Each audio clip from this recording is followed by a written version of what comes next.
I have some pretty good news for you. Actually, it's not pretty good news. It's great news. No, scratch that. It's not great news. It is supercalifragilisticexpialidocious news. Yes, listen to this. Hello, my fellow explorers, and welcome to the Week in Sci-Fi from Final Frontier. It's Imon here, and thank you for joining me as we journey through the strange new worlds of science fiction and science fantasy. If you're new to my crew, then subscribe and smash that like button. We have coordinates from the Navi computer, so let's make that jump to light speed. Punch it. Now, the idea of a Star Wars live-action TV series has been around for more than a decade. That was set during George Lucas's reign over the Empire. Now, that concept was set in the underworld of Coruscant, which would have filled in the gaps between the prequels and the original trilogy. But Disney put that idea into the trash compactor, and we finally have some news on its own take on Star Wars TV series, and we have the name, The Mandalorian. Yes, we have seen the Mandalorians before in Star Wars. In the prequels we saw Jango Fett, and we saw his son Boba Fett in the original series. Now, the Mandalorians are a warrior race, I guess akin to the Klingons in Star Trek, and they play a prominent role in some of the animated series and the comics. But it won't be Jango or Boba Fett that this series focuses on. Instead, it will be somebody different. Now, let's take a look at Jon Favreau's actual description from his Instagram post. After the stories of Jango and Boba Fett, another warrior emerges in the Star Wars universe. The Mandalorian is set after the fall of the Empire and before the emergence of the First Order. We follow the travails of a lone gunfighter in the outer reaches of the galaxy, far from the authority of the New Republic. So we're looking at a post Return of the Jedi. In fact, we've since found out that it's set 3 years after the Return of the Jedi, so the Empire was probably still got a lot of power, grabbing on by its fingernails, no doubt. So that will be a really interesting environment to set the series in. Now, Jon Favreau is the showrunner, and we know that there will be 10 episodes in its first season. I assume it's more than one season, but there'll be 10 episodes at around $10 million each. $100 million, that's no small fries. Now, that sets it around the same as Game of Thrones and the upcoming Lord of the Rings series from Amazon. Principal photography has already started this month, I believe. So I guess we can expect the series to debut, late 2019, but most probably early 2020. And boy, am I looking forward to that one. Let me know what you think about it. The revolution will be live. $1.3 billion. Yes, that's how much Black Panther took globally, and it's no wonder that Disney must have been breaking down the doors to Ryan Coogler, who wrote and directed the first film. Yes, and I say first film because number 2 is inevitably on its way, and Disney has got Ryan Coogler to sign on the dotted line. Now, the plan is to write the script next year and to start production in either late 2019 or early 2020. And talking of writer-directors, I'm pretty sure I called it, didn't I? In fact, didn't I tell Warner Brothers to do exactly this? What am I talking about? Well, if there was a franchise in desperate need of an overhaul, then it's probably the DCEU. Now, it seems like we've had a lot of bad news in that universe. We've had the potential loss of Batman and Superman, but now there may be some light at the end of that dark tunnel, because we have official confirmation that James Gunn is back from his sacking from the Guardians of the Galaxy films. He is back, and he is set to write, at least write, if not possibly direct, Suicide Squad number 2. Now, I say number 2, implying that it's a sequel to the original film. However, the official statement from Warner Brothers says this is going to bring a completely new take to the first film. What does... Now, I'm not really sure what that means. Now, does that mean it's an entire reboot, or does it mean that all the original cast members will come back? but their characters will be changed, and that first film didn't happen. I guess actually it's probably open to Gunn to dictate what he thinks is best for the series, because there were some things that worked, like Harley Quinn was pretty fantastic. We're bad guys, it's what we do. And a lot of things that didn't work about that film, but I'm so looking forward to it, and I'm genuinely excited now finally for the DCEU. Now let's hope he makes it a success, because what Marvel, what Disney needs is a proper rival, and this is perfectly set. Fingers crossed. After dud after dud after dud, M. Night Shyamalan scored a massive hit with Split, which made a huge $298 million globally.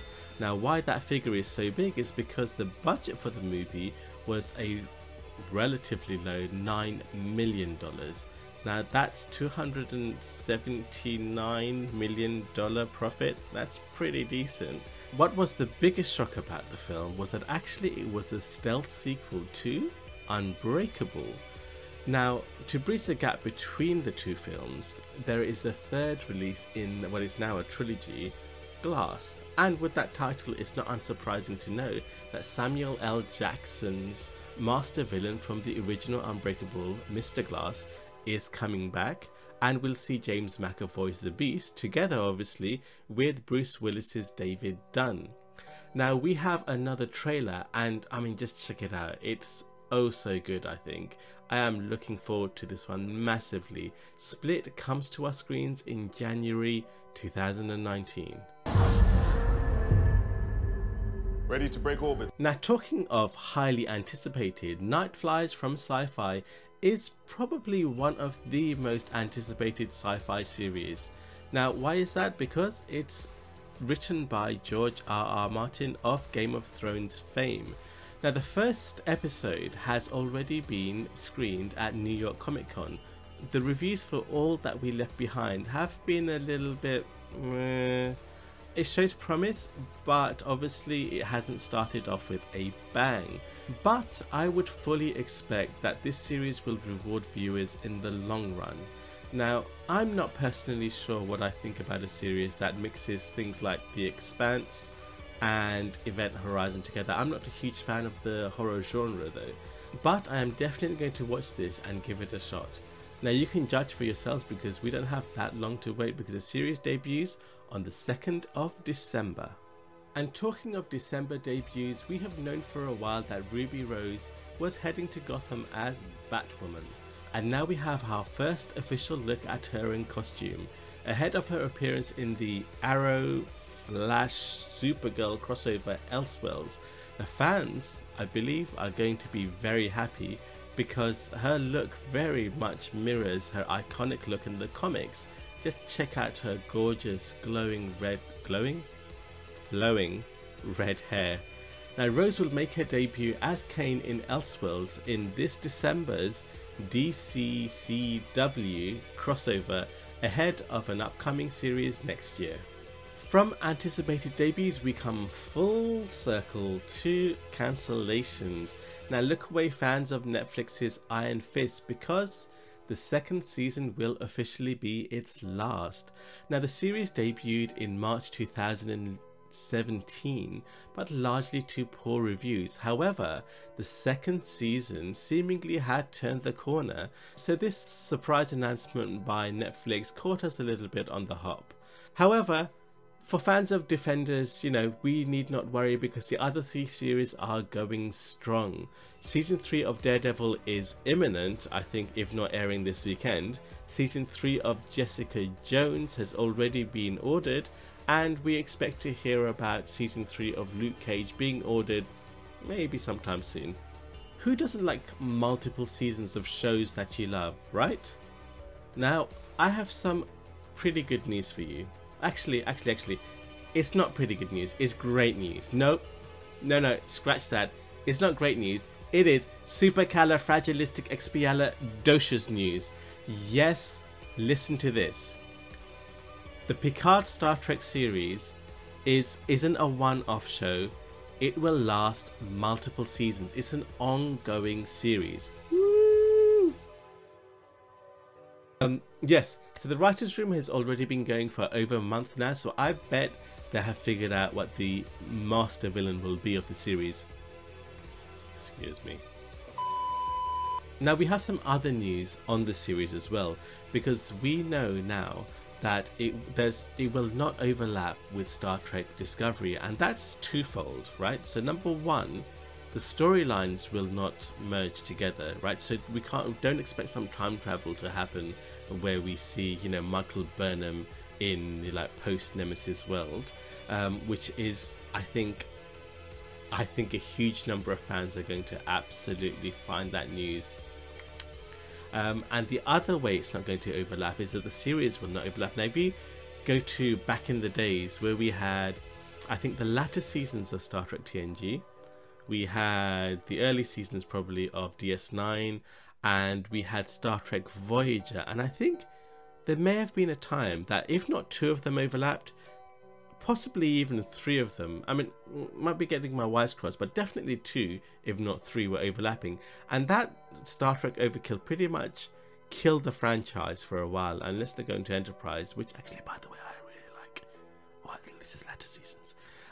So that's great news. And also what will happen is that the series will not actually occur one after the other. There will be gaps in between, and what that will allow is a bit of fan anticipation and a little bit of breather, because, you know, Star Trek Discovery Season 1 ended a while ago. Season 2 is happening in January, so that actually is quite good because it allows us to refresh ourselves and it builds anticipation. So let's bring on the Borg. Captain Christopher Pike requests permission to come aboard. From one Star Trek series we go to another Star Trek series. Yes, the PR for Season 2 of Star Trek Discovery is in full swing, and we now know that it will debut in January of 2019.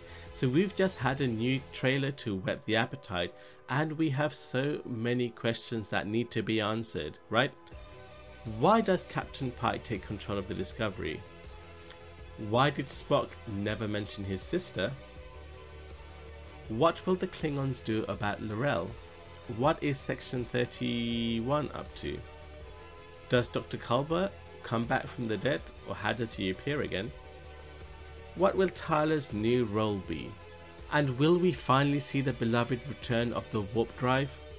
But the biggest question of all is why, oh why, oh why did Spock shave his oh so awesome beard? So have you clicked that subscribe button yet? For the latest news in sci-fi, make sure to also follow me on social media, where I post daily updates on Instagram, on Facebook, and on Twitter. Now, hailing frequencies are open. I'm talking to you, so you guys talk to me, please. Right? Which series are you looking forward to the most? Are you bummed about Iron Fist? Gunn versus Coogler? Which appointment are you most excited about? These were the top stories in the strange new worlds of science fiction and science fantasy. Subscribe to join me on the second star to the right. Peace.